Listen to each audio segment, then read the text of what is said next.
Começa agora. Diário Econômico PicPay.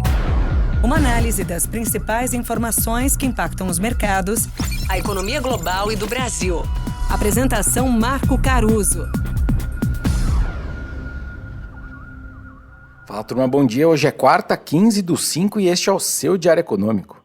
Atualizando o primeiro monotema doméstico dos mercados, a ata da última decisão do Copom fez o que se imaginava que ela tentaria: apontar as concordâncias entre os que votaram por um corte de 25 e 50 da Selic e tentar reduzir os ruídos gerados por esse voto dividido.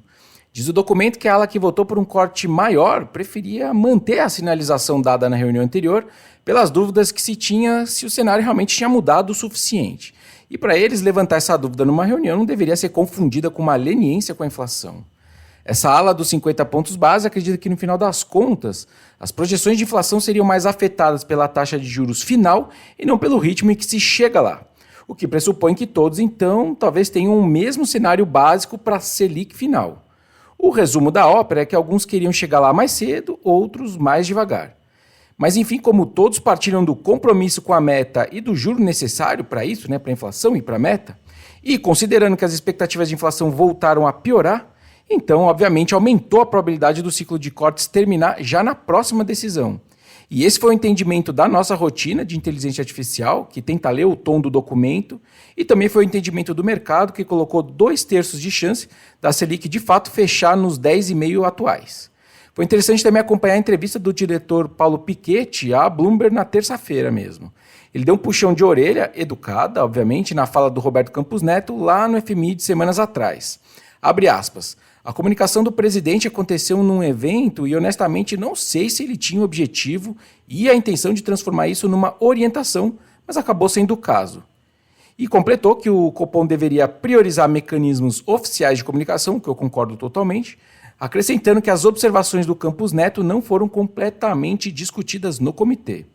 Então também me parece que esse processo todo da Selic deixou algumas cicatrizes, E no final também me parece que os votos desses dissidentes perderam graus de liberdade para a próxima decisão. Por exemplo, se a maioria preferir votar pela estabilidade da taxa, de fato, uma nova divisão alimentaria de novo essa desconfiança dos analistas. No fim do dia, o Roberto Campos Neto, então, tem o comitê na mão e meu viés hoje é de que a Selic vai fechar em 10,5, de fato, com voto unânime. Bom, mas para quem acha que estava faltando emoção aqui no Brasil, ontem o presidente da Petro, Jean Paul Prats, foi demitido pelo presidente Lula. Diz a colunista Maria Cristina Fernandes, do Valor, que fonte da estatal afirmou que a preferência agora é por alguém com uma visão mais nacionalista e isso teria guiado a decisão. Para o seu lugar, falam em Magda Chambriard, se é assim que fala o nome dela, que é ex-diretora-geral da ANP no governo Dilma. Uma especulação que o mercado pode fazer é se haveria então a partir de agora um viés pró-cortes de preços dos combustíveis, só que lembrando que hoje o gap da gasolina é de 9% para cima. Mas já foi de 15%, ou seja, o preço aqui no Brasil menor do que lá fora. Então não teria esse espaço, mas enfim. Falando agora do monotema dos mercados lá de fora, a inflação ao consumidor americano sai agora às 9h30 da manhã. O índice de preços ao produtor, que saiu ontem, subiu mais do que o projetado, referente a abril, mas os detalhes deram algum conforto para os investidores, na verdade.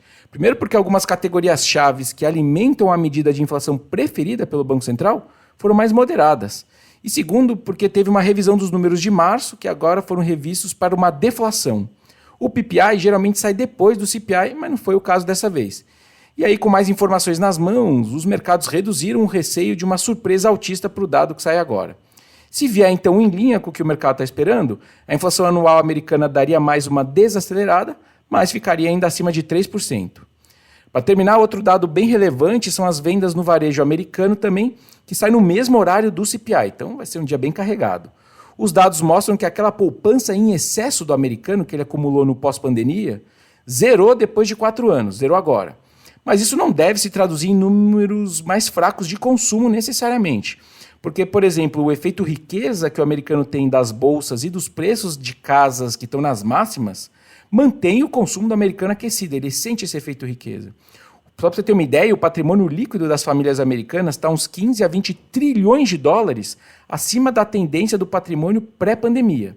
E elas também hoje têm 4 vezes mais dinheiro e ativos quase líquidos do que eles tinham antes da pandemia. Então é um ambiente bem saudável ainda para consumo. Bom dia, bons negócios e sorte sempre. Você ouviu? Diário Econômico PicPay.